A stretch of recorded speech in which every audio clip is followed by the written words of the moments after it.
Hello friends, आप सबका फिर से स्वागत है हमारे यूट्यूब चैनल में। आज हम लोग डिस्कस करने चलेंगे जो हमारा सॉलिड स्टेट चैप्टर का सेकंड पोर्शन है, यानी सेकंड पार्ट है जो क्रिस्टलों में अपूर्णताएं यानी डिफेक्ट इन क्रिस्टल, उसको हम लोग डिस्कस करेंगे आज। ठीक है, आज से रेगुलर वीडियो होगा, करीब 4-5 वीडियो में ये भी हमारा क्या हो जाएगा, समाप्त हो जाएगा। ठीक है, तो आइए हम लोग डिस्कस करेंगे क्रिस्टलों में अपूर्णताएं।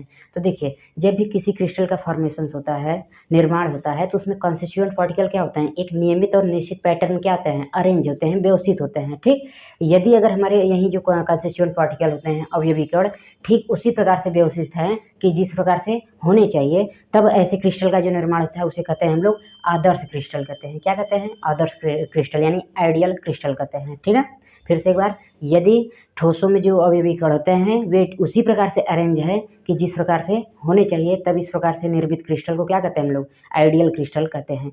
परंतु प्रकृति में यानी नेचर में कोई भी चीज़ आइडियल नहीं होता है, जैसा कि हम लोग पहले से ही जानते हैं कि आइडियल हम लोग बस एक इमेजिन करते हैं कि हाँ ये चीज़ आइडियल हो सकता है, परंतु रियल लाइफ में आइडियल कोई भी चीज़ पाया नहीं जाता है। तो ऐसा कोई भी क्रिस्टल नहीं पाया गया जो क्या हो, आइडियल क्रिस्टल हो। यानी सब क्रिस्टल में क्या होती हैं, कुछ न कुछ कमियाँ होती हैं, और वो कमियाँ कैसे जनरेट होती है, कब होती हैं, किसके कारण होती है, उसी सब चीज़ों को हमको देखना है आज के इस वीडियो में। ठीक ना, तो हमें फिर से एक बार बता दें कि कोई भी अगर क्रिस्टल का निर्माण हो रहा है, अगर अवयवी कण ठीक उसी प्रकार से व्यवस्थित है कि जिस प्रकार से होने चाहिए, तो इस प्रकार के क्रिस्टल को क्या कहते हैं, आइडियल क्रिस्टल कहते हैं। परंतु आदर्श क्रिस्टल प्राप्त करना संभव नहीं है। हमने लिख दिया यहाँ पर, आदर्श क्रिस्टल में अवयवी कणों की पूर्ण रूप से क्या होती है, नियमित व्यवस्था होती है। ठीक है, एकदम संपूर्ण रूप से क्या होती है, नियमित और निश्चित व्यवस्था होती है। परंतु स्वभाव में, नेचर में ऐसा क्रिस्टल प्राप्त करना असंभव है, संभव नहीं है।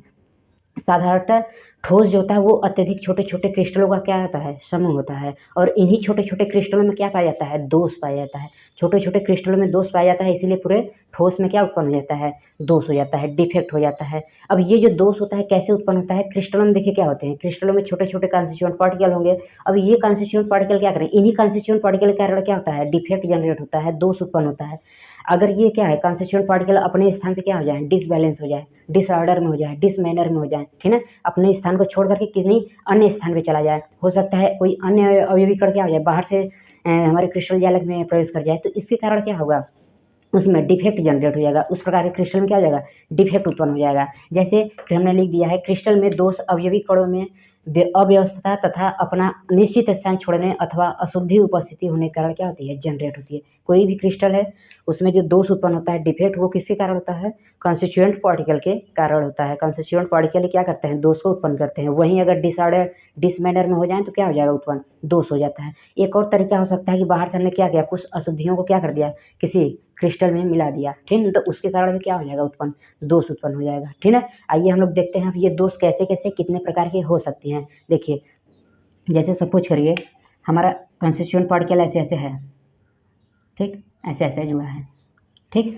यदि हमारा जो अगर कंस्टिट्यूएंट पार्टिकल है, अगर वो क्या हो, कंस्टिट्यूएंट पार्टिकल को अगर हम इसको कहते हैं जालक बिंदु भी कहते हैं, लैटिस पॉइंट भी कहते हैं, लैटिस पॉइंट भी कहते हैं, ठीक ना, जालक बिंदु, जालक बिंदु, ठीक। देखिए, यदि अगर हमारा जो दोष उत्पन्न हो रहा है वो किसी एक पर्टिकुलर जालक बिंदु यानी लैटिस पॉइंट के कारण हो रहा है, यानी कि ये जो लैटिस पॉइंट है ये क्या हो जाए, यहाँ से निकल करके ऊपर चला जाए या फिर नीचे आ सकता है, ठीक, दाएं बाएं कहीं भी जा सकता है, बस अपना स्थान क्या करे, छोड़ दे। तो जालक बिंदु यानी लैटिस पॉइंट के कारण जो डिफेक्ट जनरेट होगा क्रिस्टल में, उसे कहते हैं हम लोग बिंदु दोष। यहाँ पर लिखा हमने, अवयवी कणों की आदर्श व्यवस्था में अनियमितता अथवा विचलन द्वारा उत्पन्न दोष बिंदु दोष कहलाता है, बिंदु दोष कहलाता है, ठीक।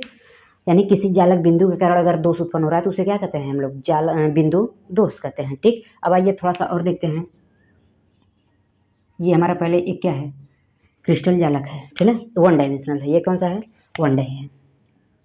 अब देखिए, एक तो हमने केस जनरेट कर लिया कि हो सकता है कंस्टिट्यूएंट पार्टिकल अपना स्थान छोड़ के क्या करे, दूसरे मैनर में चले जाए, दूसरे जगह चला जाए, तो उसके कारण क्या होगा, उत्पन्न जो दोष उत्पन्न होगा उसे बिंदु दोष कहेंगे। अब हो सकता है जितने ये जो पूरी लाइन की जो है क्रिस्टल, सॉरी कंस्टिट्यूएंट पार्टिकल, ये सभी क्या करें, अपना स्थान छोड़कर किसी दूसरे स्थान पे चला जाए, डिसऑर्डर मैनर में हो जाए, पूरे एक रेखा यानी एक पंक्ति में जितने हमारे क्या है कंस्टिट्यूएंट पार्टिकल हैं, सभी एक साथ क्या करें, डिसऑर्डर मैनर में चले जाएँ, ठीक है, डिस मैनर में चले जाएँ, तब उसके कारण क्या उत्पन्न होगा, दोष उत्पन्न होगा। अपना स्थान छोड़ दिया, दोष उत्पन्न हो जाएगा। कोई भी चीज़ है, अगर जहाँ नियम जहाँ जिसका है बैठने का, अगर वहाँ पर है तो ठीक है, आइडियल कहलाएगा। अपना नियम छोड़ करके, अपना सीट छोड़ करके दूसरे जगह पे चला गया तो क्या जनरेट कर देगा, दोष उत्पन्न कर देगा। अब मंत्री की जगह कौन अगर फकीर जाके बैठ जाए तो क्या होगा, उत्पन्न हो जाएगा दोष, क्योंकि मंत्री की सीट पे मंत्री ही बैठना चाहिए। क्यों? क्योंकि नियम यही कहता है कि मंत्री की सीट पे मंत्री बैठेगा। परंतु अगर मंत्री की सीट पे अगर बाय डिफॉल्ट क्या बैठ जाए, कोई फकीर कोई भिखारी बैठ जाए, क्या उत्पन्न हो जाएगा,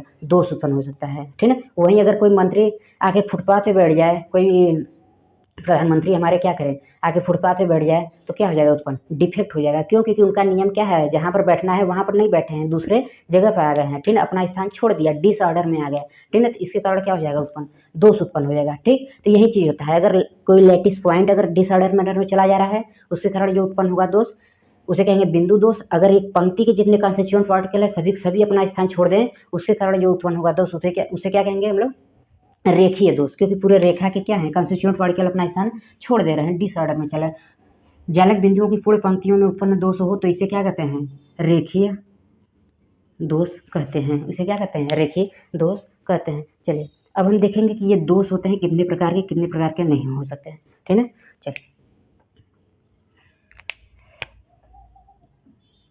दोष देखिए, दोष हमारा पहले मुख्यतः दो प्रकार का होता है। एक होता है बिंदु दोष, जिसे हम लोग क्या कहते हैं, पॉइंट डिफेक्ट। ठीक, और दूसरा होता है हमारा रेखीय दोष, यानी लाइन डिफेक्ट कहते हैं। ठीक, बिंदु दोष हमारा दो प्रकार का होता है, रस समीकरण मिति दोष, रस समीकरण मितीय दोष। इसे कहते हैं इंग्लिश में स्टाइचियोमेट्रिक डिफेक्ट। ठीक, दूसरा होता है अरस समीकरण मितीय दोष, अरस समीकरण मितीय दोष। इसे कहते हैं नॉन स्टाइचियोमेट्रिक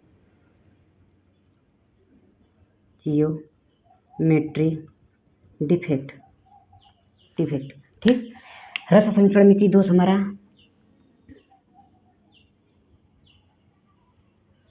चार प्रकार का होता है।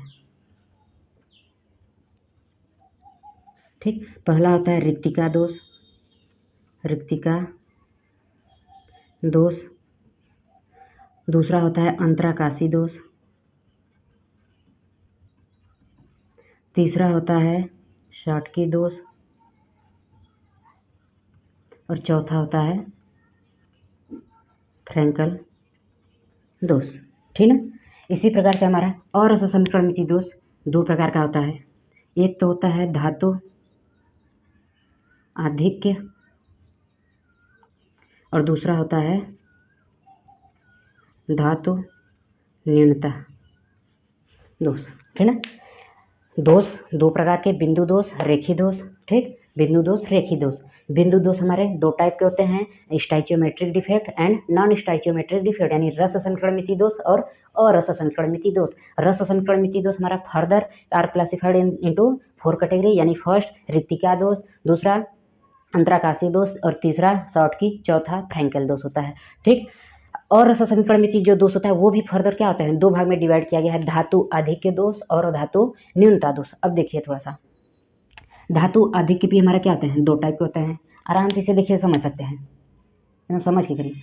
धातु अधिक, हमें किसी क्रिस्टल में क्या करना है, धातु की अधिकता करना है। जैसे हम सपोज करिए इसमें क्या है, 10 + 10 माइनस है, ठीक है, चार्ज है, समझिए, सपोज करिए।